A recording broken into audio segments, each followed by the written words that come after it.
Okay, morning guys. No names, no I've been in epic chemistry videos. I can't do that this morning. On Christmas Eve, my dad was diagnosed as having cancer in the bladder. I am gone this morning because he's going to have an operation.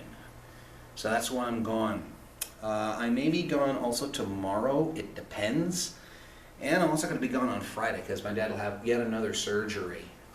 Not this for the same thing. So our objective here, guys, we need to wrap up Chapter 8 this week. We need to get into Chapter 9. We need to hit it as hard as we can as we are going through. Okay, so what I'm going to do, we're going to talk a little bit, going to do a little quick review about electronegativity, then we're going to move on, talk a little bit about shapes and polar moments, and then we're going to be moving on talking about ionic compounds, basically. Okay, so just a quick review about electronegativity is how badly does an atom in a molecule attract shared electrons to itself. If we look at the electronegativity table, you'll notice that these, they're very strong. They want to pull, a shared electron to itself, whereas these guys, they don't really have that interest. They're more interested in getting rid of their electrons. Okay, and with that, we know that there is a difference in electronegativity when we can put two atoms together. And we can talk about the greater the electronegativity, the more ionic bond it's going to be. If you go from 0 to about 1.7 roughly, it's a polar bond. It's a covalent bond. It could be non-polar covalent or polar covalent, depending. Okay, so we can look at that. And of course, the further away, the closer you are to 0, the more of a covalent character it is. But the further you are from away from 0, then you become more ionic in nature. Okay, remember covalent, you're sharing electrons, and in ionic, there is a transfer of one or maybe two electrons from one atom to another. So we're going to get dipole moments. So we can talk about molecules that have a negative charge and an area of positive charge. That's what we call dipolar, di meaning two. Okay, and it's also known as a dipole moment. I would circle this. This is a very important idea because you'll get to hear them interchangeably. Now the arrow, pay attention to the arrow, because while the center of the charge doesn't have to be on the atom, it will line up in the presence of a field. We did show that earlier. Okay. And we talked about, so which molecules would have dipole moments? That's the question. Well, what do we mean by dipole moment? Well, which molecules would you say are dipolar? Okay. Typically, any two atom molecules, they're going to have dipole moments because they have a polar covalent bond. If they have a non-polar covalent bond, you're not going to get much of a dipole moment. Not really. It's very weak. Okay. Now, what happens if you got 3 or more atoms in the molecule? Well, the geometry isn't going to explain everything away. Okay, somewhere there's got to be a polar bond. But in here, we could talk about shapes that will cancel things out. We can look at here a linear molecule where it's symmetrical. Doesn't matter which way you split it in half, you're going to get the same thing. It's a mirror image. Now remember, if you look at the arrow here, it's positive and it's going out toward the negative. So if you notice that the negatives are going out that way, it's spreading out as far away from each other as possible. It kind of makes it, not particularly great for dipole moments. Okay? The same thing here for the planar triangle. Again, if you look here, notice how it's going out and it's spreading out that way. Tetrahedral's a little bit more tricky, and I'm not going to sit there and worry too much about it, because if you think about it, you've got the arrow going this way, this way, this way, and this way. So again, they're spread out all over the place. Okay, now here, some they don't cancel, like the bent one here. Okay, And again, here you got your positives, and notice the negative. Now notice this is blue. This is the resultant vector. You might think about in physics how we can add from head to tail of a vector. I am not going to worry about that here. We don't have to worry about that. Okay, but that's the resultant vector. We took these two, and that's what we have. Again, I'm not going to spend that much, I'm seriously not going to spend that much time on it. Okay? Trigonal pyramidal is an interesting one because how did it get to be that way? Well, typically you're going to have a pair or maybe two pairs of unshared electrons here, and it forces the atoms down by that valence shell electron pair repulsion theory guys might remember. So it forces it down a bit, okay? And here's another way to look at it with these dipole moments. So is there a dipole moment in this? Yeah, absolutely there is. Okay, there is. Okay, let's go on. I'm not spending that much time on it. I'm not going to worry too much about it. But now we got to move on. We got to talk about ions here. Okay, so basic idea. Atoms, they want to react to form noble gas configurations because with noble gas, they're stable. Now, metals typically will lose electrons to form the cations. Okay? Yo, Leo, wake up! Non-metals, on the other course, they share electrons, they can share electrons in covalent bonds. Now, what happens when you have two non-metals react? We're not going to worry about that right now. Or they can pick up electrons to form anions. Okay? Now, ionic compounds, we've got to talk about the solid crystal. Okay? And the ions will align, they will line up to have that maximum attraction. Remember, Pauli Abdul, opposites attract. Okay? Between opposite charges and minimize the repulsion between like ions. That would be kind of an important thing. If I have two sodium atoms, for example, and two chlorine atoms, you don't want the sodium atoms to be close to each other. Well, why is that? Because they're going to push away, they're going to repel. It's also true if you have two chlorine atoms. They're negative, they're going to push away from each other as well. Okay? You can stabilize ions that would be unstable as a gas. Okay? That's another thing about ionic compounds. Again, they also react to achieve the noble gas configuration. This is why we get chemical reactions that are happening all the time, because the atoms are trying to get that noble gas configuration. But remember, some atoms want electrons more than others. Other atoms are willing to give up electrons. So there's this dynamic that's just working back and forth, and it's like double Dutch jump rope and whatnot. And Cosmo, Berlin, wake up! Okay, let's look at size of ions here. So if you have an ion and you're going down the periodic table, if it's going down the periodic table, then it's going to get bigger. Now the cations are smaller than the atoms that they came from. This would make sense because if you have an atom that loses the electron, remember, when that electron goes, so does that orbital region that the electron hangs out in, and that makes the atom a bit smaller. Okay? That's just the way that it is. The anions typically are larger. Why? Well, when you have electrons added to you and you have a negative charge, remember the electrons bounce around in those regions, those orbitals, and that's more space. And that makes the atom bigger. If you lose electrons, you get small. You pick up electrons, you get big. Really big. But if I lose an electron, now I've gotten a lot smaller. Okay? So that's the idea behind cations and anions. Now what happens when we're talking about going across a row? Going across a row, they get smaller, then suddenly larger. Now the first half are cations and the second half are anions. That is referring to when you're going across the row. When they get smaller, what's happening? That's because they tend to be cations. Okay? then suddenly get larger. They end up picking up electrons and they end up becoming bigger. So, let's take a look, for example, here. Let's look at row number 2, period 2 or series 2. So we got lithium, beryllium, boron, carbon, nitrogen, oxygen, fluorine.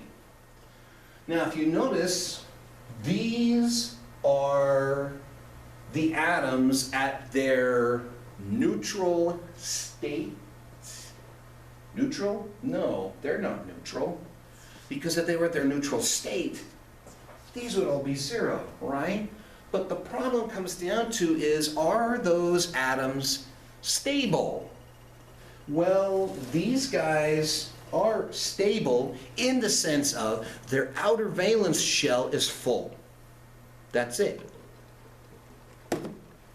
Lithium has 2 electrons in the first level. If we look at something like nitrogen, well, nitrogen also has 2 in the outer level, and then it's got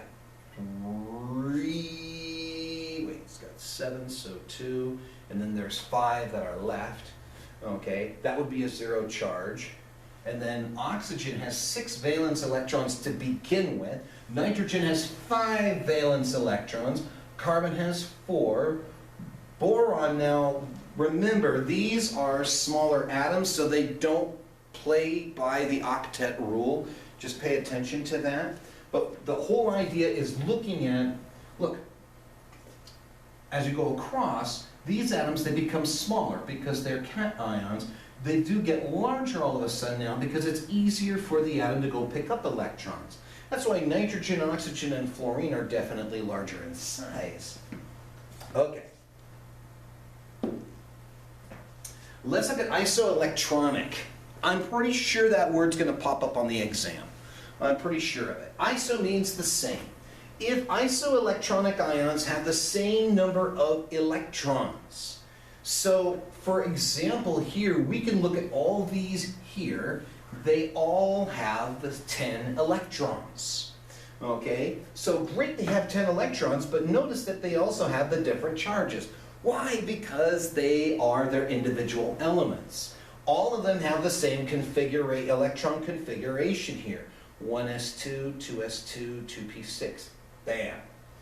Now notice neon doesn't have a charge to it. Well, remember, it's a noble gas. Okay? So, if we look at the size of isoelectronic ions, okay, positive ions have more protons and thus they are smaller. Okay? So yeah, if you've got more protons, then there's going to be a greater pull on the electrons, making it a little bit smaller. Okay? As we go through, and I'm checking my time here. Okay? Forming ionic compounds. Well, we got to keep moving here. Lattice energy. Well, when you think about the word lattice, you should be thinking crystal. Okay?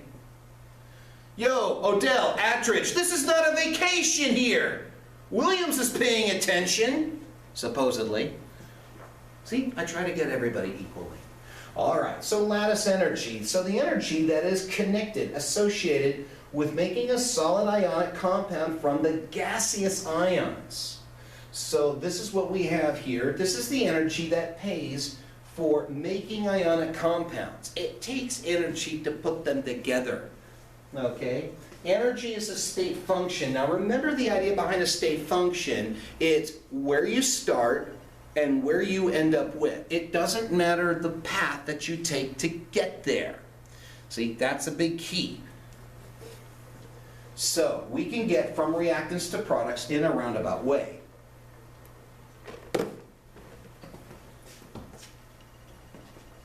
So we looked at this here. We looked at solid sodium and fluorine gas to make sodium fluoride. Okay, and forming an ionic compound.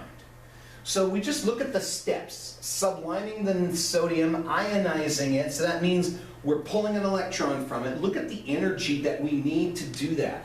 If you notice, ladies and gentlemen, how this is a positive. If the delta H is positive, Okay, TJ, wake up. If the delta H is positive, what is that telling us? What's happening with the energy? Is the energy being absorbed, or is the energy being given off? That's a very important thing to think about. Now, I know that Gilbert and Mariah already have the idea, and I'm pretty sure, I bet my money the two Leos have it, okay? Cosmo and Berlin, I think they got it. I think they do. Okay? But if they're wrong, that just means Attridge falls on his soccer ball. Okay. If it's positive, remember that means energy is being absorbed. You're putting energy into it. Now, let's take a look here for the bond here. You don't have to put a lot of energy to break the fluorine atoms apart in the gas, or I should say, put them together, break it apart basically. 1/2 F2 to break it to the F here. You'd say, but wait a minute, how is this possible? Well, remember that 1/2, it's a ratio, okay? Don't sit there and get confused with the idea. The 1/2 F2, remember, it's not saying that it's just one fluorine atom by itself. It's saying, look, the ratio of these F2 atoms, F2 molecules compared to, plain old F, try that again. The 1/2 is a ratio, okay? That's the best way I'm going to go, because I need to keep moving. So you don't need to put that much energy into it. Now, look what happens here for the fluorine. You add an electron to it to make it a fluoride ion. Now you've got this energy. It's negative. This delta H, this enthalpy, is now negative. What is that telling us? Alexis, what would that be? Okay, I'm putting you on the spot. But think about this. And Tracy already knows the answer. I'm absolutely confident of it. Okay? It's negative 328. That tells us it's an exothermic reaction. Okay? It's an exothermic process that's happening. So what is now involved? So now we've been able to prepare these atoms. Now we're going to do the final thing. The lattice energy. How much energy does it take to put these bad boys together? And this is where that 1/2 kicks in. Because we have one sodium, 1/2 of an F2 molecule, okay, and it's NaF. Now keep in mind, you got negative, okay, again you have an exothermic process here, okay? You have an exothermic process here. Max, wake up. No, JR, it's not time for a stretch break. It's an exothermic process, and here we got this 1/2 F2. Remember, it's just basically, it's a ratio. 1 to 1/2, and here it's going to be a 1 to 1, okay? That's basically it. It's a ratio, because in real life, we're not taking half of an F2 molecule. That's not what we're doing. We're saying is it's half the amount of F2 molecules compared to the amount of sodiums. Okay? All right. So lattice energy, we can sit there and look at K is equal to multiplied by Q1, Q2 divided by R, where Q's are our charges. So K is a constant. It depends on the structure of the crystal. There's different structures. So that's going to change, okay? Q's are our charges. R is the internuclear distance. The word internuclear means the distance between the nuclei between the two atoms. That's basically it. Okay? Now, of course, you're going to have more lattice energy if you have more highly charged ions. Man, that would make sense. You know, especially when we're talking about ionic compounds. We would expect that. Okay? This bigger lattice energy, quote unquote, pays for the extra ionization energy. It also pays for unfavorable electron affinity.